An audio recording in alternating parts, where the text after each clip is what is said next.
Après quelques temps passés, maintenant ça fait quelques mois, le collecteur de fantômes revient. Voilà. Maintenant que pour moi un petit peu l'orage est passé, je reviens. Alors je reviens. J'ai essayé de mener quelques enquêtes qui n'ont pas pu aboutir, encore une fois, par manque de temps, par la météo. Récemment, dans les Cévennes, je n'ai pas pu faire ce que je voulais. Je suis retourné à Sainte-Anne-de-Gouaron, où j'ai essayé d'approfondir l'investigation que j'avais pu mener précédemment.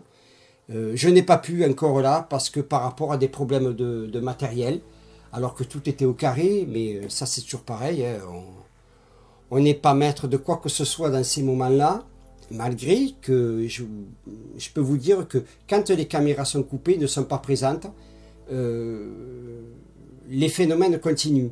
Vous savez, quand on commence à plonger dans ce domaine-là, quand on commence à ouvrir certaines portes, il ne faut pas croire que parce que la caméra n'est plus là, que les phénomènes s'arrêtent. Loin de là. Les phénomènes continuent. Et c'est là où on flippe encore plus.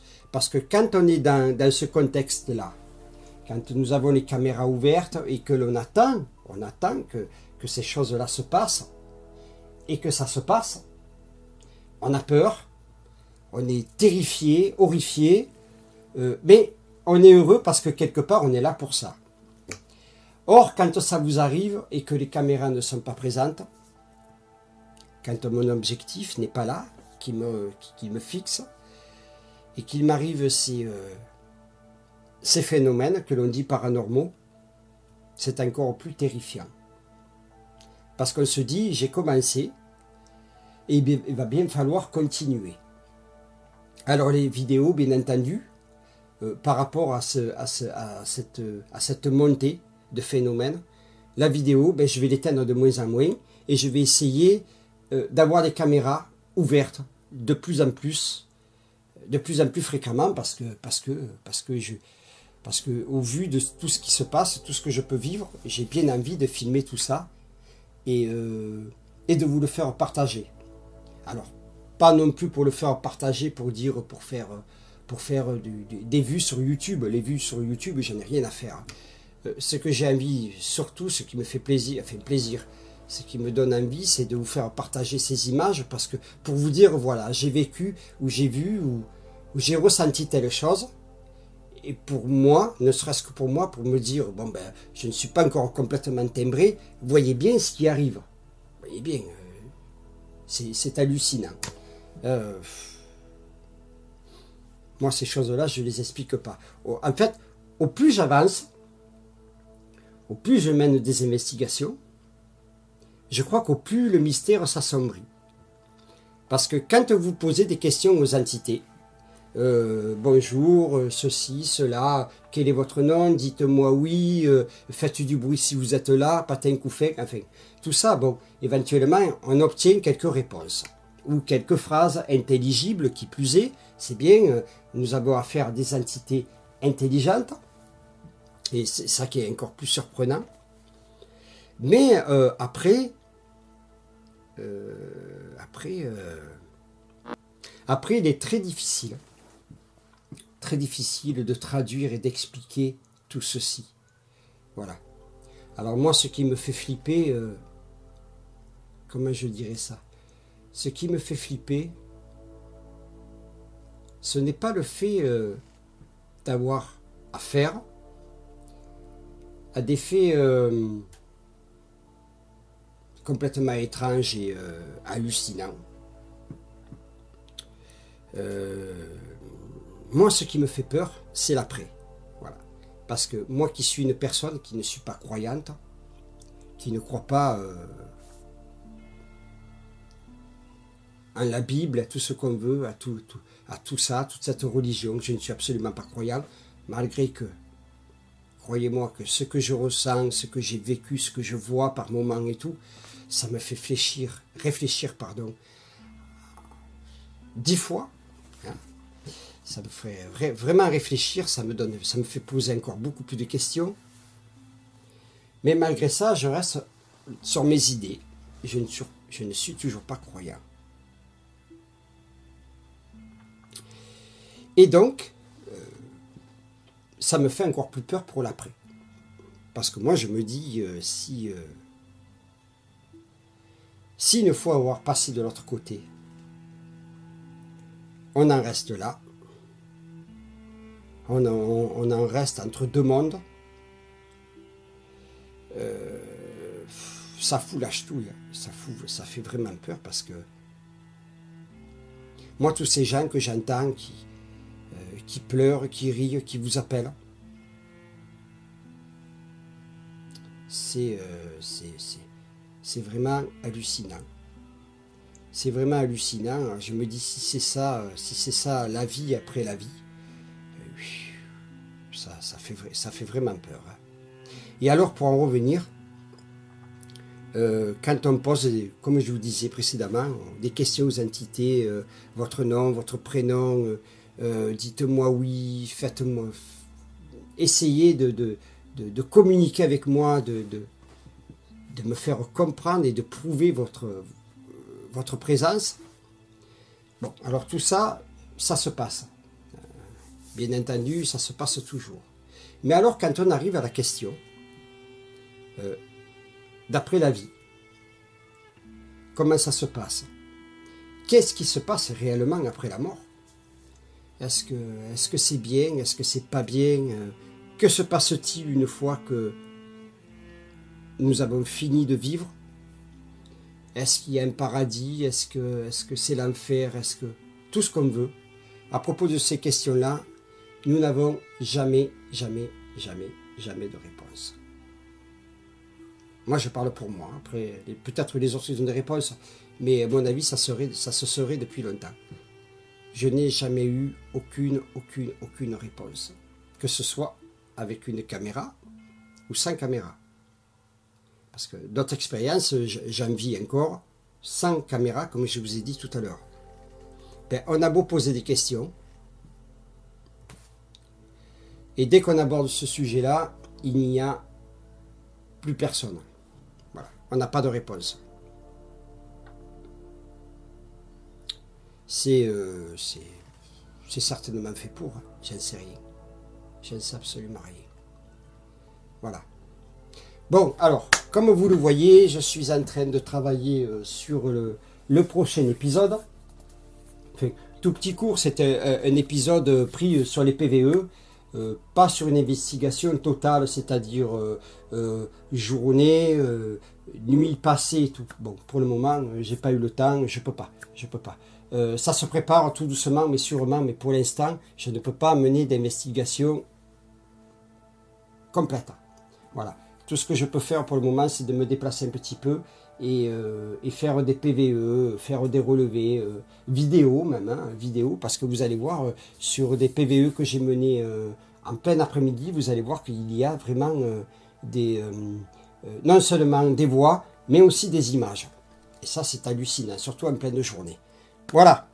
Allez, sur ce, je vous laisse, et puis je vous dis peut-être au prochain épisode. Non, pas peut-être, sûrement. Au prochain épisode. Allez, ciao.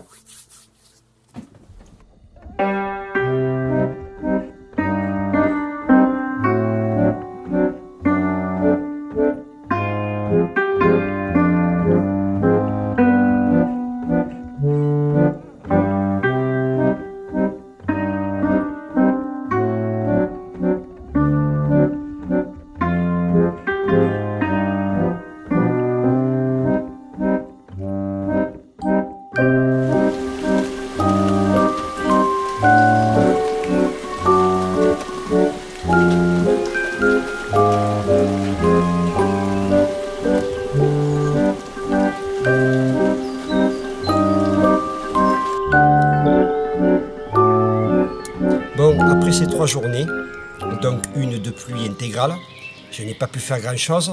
Je me suis rendu aujourd'hui près de cette immense bâtisse où j'ai lancé des PVE.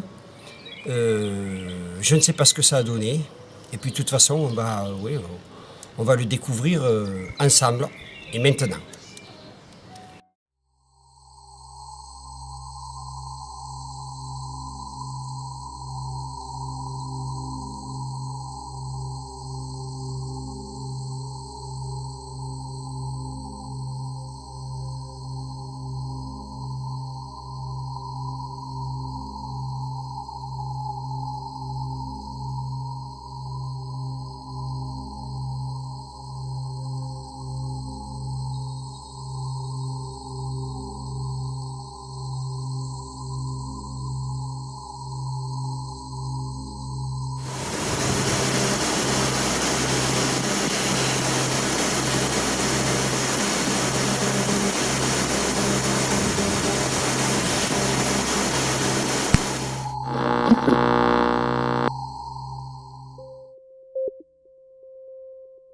Bon, il n'y a pas un seul mot, il n'y a rien.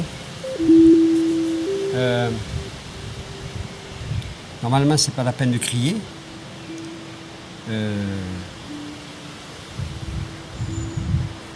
Alors je vais dire bonjour aux gens qui sont là encore ou pas, aux entités. Si vous voulez me parler, ben c'est pas compliqué, j'ai un appareil dans les mains qui s'appelle une Spirit Box. Et si vous voulez me parler, ben vous pouvez utiliser les fréquences qui sont utilisées, qui ont un signal blanc qu'on entend très bien. Et sur ça, ben, vous pouvez vous manifester et dire quelques mots. Voilà.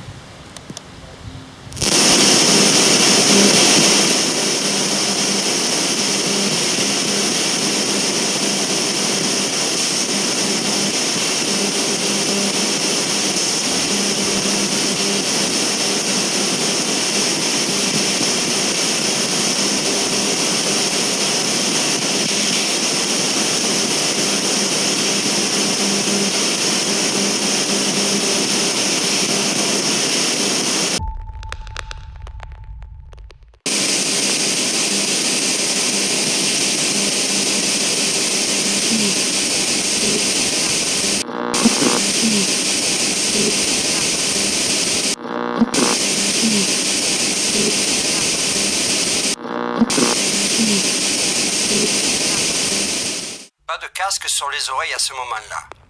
Donc je n'ai pas perçu le message correctement. Voilà pourquoi j'ai un doute sur ce que je viens d'entendre sur le moment. On dirait que... Oh non, je sais pas.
J'ai découvert les images de cette vidéo plus d'une semaine après mon retour des Cévennes. Car très honnêtement, vu le mauvais temps, je n'avais pas pu filmer grand-chose, ni même eu le temps de prospecter l'intérieur de la bâtisse. Après avoir fait la découverte de cette apparition, après l'avoir visionné et revisionné encore et encore, et ceci sur plusieurs jours, afin de prendre un peu de recul, j'en ai conclu ceci. Pendant les premiers moments, je me suis longuement demandé et questionné si ce n'était pas un effet produit par les nuages qui se reflètent dans la vitre. Ou bien un oiseau passant à ce moment-là et donnant également un reflet. Après avoir visionné très longuement cet événement, je dois bien me rendre à l'évidence que nous avons bel et bien affaire à une entité. Un spectre, un esprit, un fantôme quoi, qui par ailleurs ressemble beaucoup à une jeune fille aux cheveux longs. Elle semble regarder très furtivement par la fenêtre de cette bâtisse. Et tout porte à croire qu'elle regarde vers le bas, comme si elle attendait en vain l'arrivée d'une visite. Pour terminer ces quelques mots, même si cela est un pur hasard, je suis très fier d'avoir filmé ces quelques secondes d'images dans lesquelles nous pouvons observer ce genre de phénomène, pour ne pas dire fantôme. Pour la petite histoire, au moment où j'ai filmé cette apparition, je prenais tout simplement des images d'illustration que j'utilise au moment des montages vidéo. Je suis conscient que j'ai une chance extraordinaire d'avoir filmé une telle manifestation. Je suis persuadé que j'aurais pu filmer des centaines et des centaines d'heures dans des lieux bien étudiés et bien ciblés et ne jamais tomber sur un tel événement.